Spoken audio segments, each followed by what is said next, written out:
இரட்டை குழல் துப்பாக்கிகளாக மருது சகோதரர்களாக இருந்த எடப்பாடியும் பன்னீர்செல்வமும் பிரிவதற்கான ஆரம்ப புள்ளியாக ஒரு சந்திப்பு இருந்தது.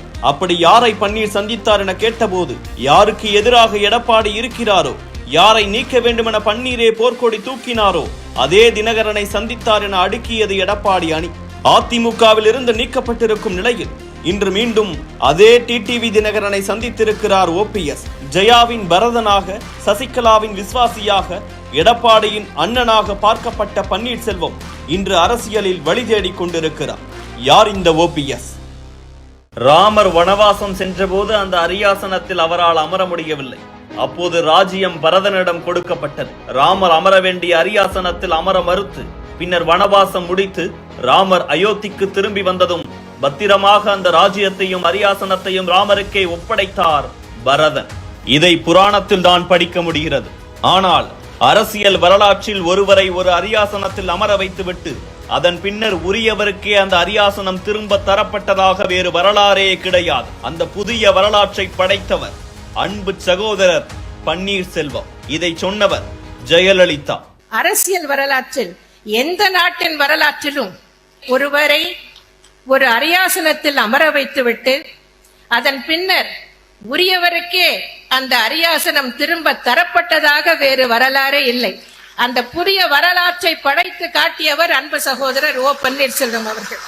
அண்ணா போல் பேச்சு புலமை இல்லை, கலைஞர் போல் எழுத்து புலமை இல்லை, எம்ஜிஆர் போல் மக்கள் செல்வாக்கு இல்லை, ஜெயலலிதா போல் துணிவு இல்லை, மு.க. ஸ்டாலின் போல் அரசியல் பின்புலம் இல்லை. இப்படி எதுவுமே இல்லாமல் 3 முறை தமிழ்நாட்டின் முதலமைச்சரானவர். தேனி மாவட்டம் பெரியகுளத்திற்கு அருகில் உள்ள தென்கரை கிராமத்தில் 1951ஆம் ஆண்டு ஜனவரி 14ஆம் தேதி ஒட்டக்கார தேவருக்கும் பழனியம்மாளுக்கும் மகனாக பிறந்தார் பேச்சிமுத்து என்கிற பன்னீர்செல்வம். பிறக்கப் போகும் முதல் குழந்தைக்கு அவர்களின் குலதெய்வமான பேச்சியம்மன் பெயரை வைக்க விருப்பப்பட பிறந்ததோ ஆண் பிள்ளை. பேச்சியம்மன் பேச்சிமுத்தானது. அந்த பேச்சிமுத்துதான் 3 முறை தமிழ்நாட்டின் முதல்வராக இருந்த ஓ பன்னீர்செல்வம். பேச்சிமுத்துவை வீட்டில் பன்னீர்செல்வம் என்று அழைக்க பள்ளிக்கூடத்திலும் அதுவே பதிவானது. பன்னீர்செல்வத்துடன் பிறந்தவர்கள் மொத்தம் 9 பேர். பன்னீருக்கு அடுத்து ராஜா, சுசீந்திரன், பாலமுருகன், சண்முக சுந்தரம் என்று 5 ஆண் பிள்ளைகள்.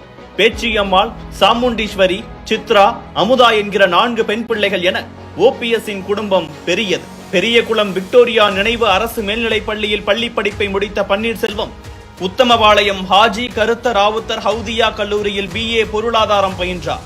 கல்லூரியை முடித்த கையோடு அப்பாவுக்கு துணையாக பினான்ஸ் தொழிலை கவனித்து வந்த பன்னீர்செல்வம் பின்னர் சொந்த நிலத்தில் விவசாயமும் செய்ய தொடங்கினார்.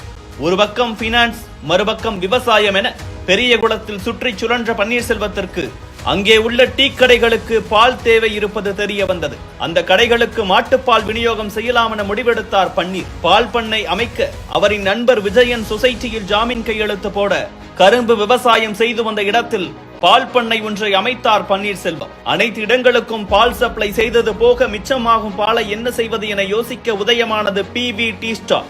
P என்பது பன்னீர், V என்பது விஜயன். இந்த விஜயன் தான் சொசைட்டியில் ஜாமீன் கையெழுத்து போட்டவர். திமுகவில் இருந்து பிரிந்து வந்த எம்ஜிஆர் அதிமுகவை தொடங்கிய நேரம் அது. தன்னையும் அதில் இணைத்துக் கொண்டார் பன்னீர்செல்வம். 1982ஆம் ஆண்டு பெரியகுளம் நகர எம்ஜிஆர் இளைஞரணி துணை செயலாளராக தேர்ந்தெடுக்கப்பட்டதில் இருந்து அவரின் வாழ்க்கை அவரே எதிர்பார்க்காத வகையில் உச்சத்துக்கு சென்றது. எம்ஜிஆர் மறைவை தொடர்ந்து ஜா அணி, ஜே அணி என 2ஆக பிரிந்து நிற்க ஜா அணியின் பக்கம் நின்றார் பன்னீர். இதன் மூலம் பெரியகுளம் நகர செயலாளர் பதவியும் கிடைத்தது. இதைத் தொடர்ந்து சட்டமன்ற தேர்தலில் ஜே அணி கைவோங்க கட்சியும் அவர் கட்டுப்பாட்டில் சென்றது. ஜே அணியில் இணைந்து பணியாற்றினார் ஓபிஎஸ். பெரியகுளம் நகர கூட்டுறவு வங்கியின் இயக்குனர், பெரியகுளம் நகர் கழக செயலாளர். பின்னர் 1996இல் நடந்த உள்ளாட்சி தேர்தலில் போட்டியிட்டு பெரியகுளம் சேர்மன் பதவியையும் பிடித்தார் பன்னீர்செல்வம்.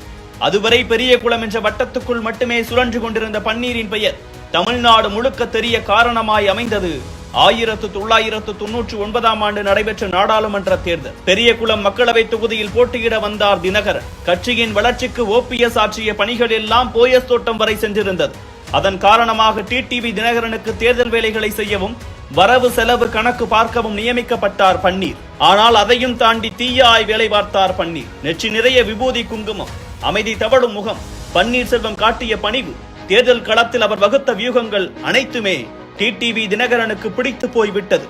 நாடாளுமன்ற தேர்தலில் வென்ற கையோடு பன்னீர்செல்வத்துக்கு தேனி மாவட்ட செயலாளர் பதவியை வாங்கி கொடுத்தார் டிடிவி தினகரன். பன்னீர்செல்வம் காட்டிய விசுவாசம் போயஸ் தோட்டம் வரை எதிரொலித்தது. 2001 சட்டமன்ற தேர்தலில் சீட்டும் கிடைத்தது. வென்ற கையோடு வருவாய்த்துறை அமைச்சர் பதவியும் கிடைத்தது.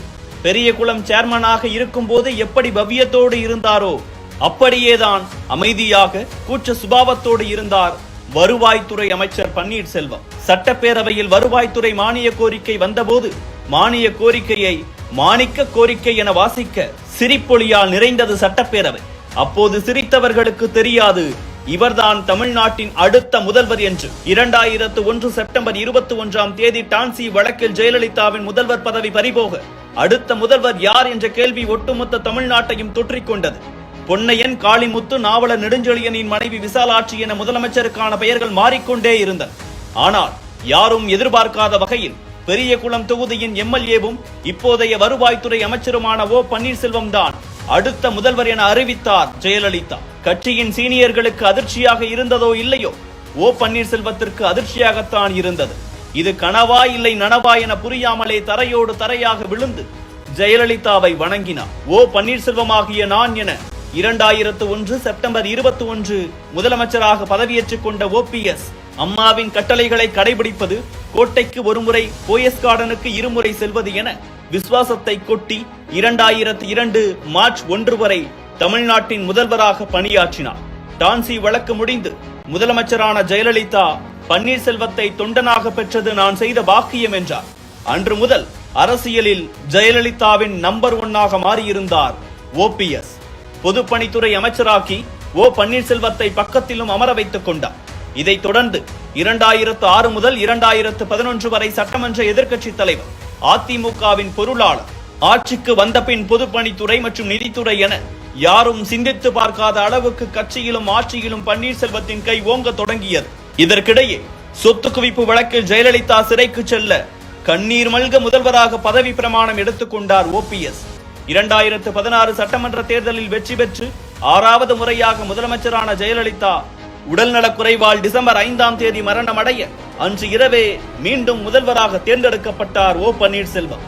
ஆனால் அதன் பின் நடந்த பல்வேறு குழப்பங்களால் முதல்வர் பதவி ராஜினாமா, அதிமுக இணைப்பு என கட்சிக்காக சில முடிவுகளை எடுத்தார் பன்னீர்செல்வம். ஆனால் எடப்பாடி பழனிசாமியோடு ஏற்பட்ட முரண், மூத்த தலைவர் என கூட பார்க்காமல் பொதுக்குழுவில் ஜூனியர்கள் செய்த அவமரியாதை என அனைத்தும் பன்னீர்செல்வத்தை காயப்படுத்தியது. இந்நிலையில்தான் எந்த கட்சிக்காக உழைத்தாரோ அந்த கட்சியிலிருந்தே நீக்கப்பட்டார். இப்போது அந்த கட்சியை மீட்கும் வேலைகளில் இறங்கி இருக்கிறார். அதன் ஒரு கட்டமாக தனது அதிகாரத்தை உறுதி செய்யும் கருவியாக தற்போது நாடாளுமன்ற தேர்தலில் களமிறங்கி இருக்கிறார் OPS. அதிமுகவின் முக்கிய இடமாக கருதப்படும் ராமநாதபுரத்தில் இருந்து தனது அடுத்த கட்ட அரசியலுக்கான அடித்தளத்தை உருவாக்கும் பன்னீர்செல்வத்தின் முயற்சி வெல்லுமா என்பதற்கு காலம்தான் பதிலளிக்க வேண்டும்.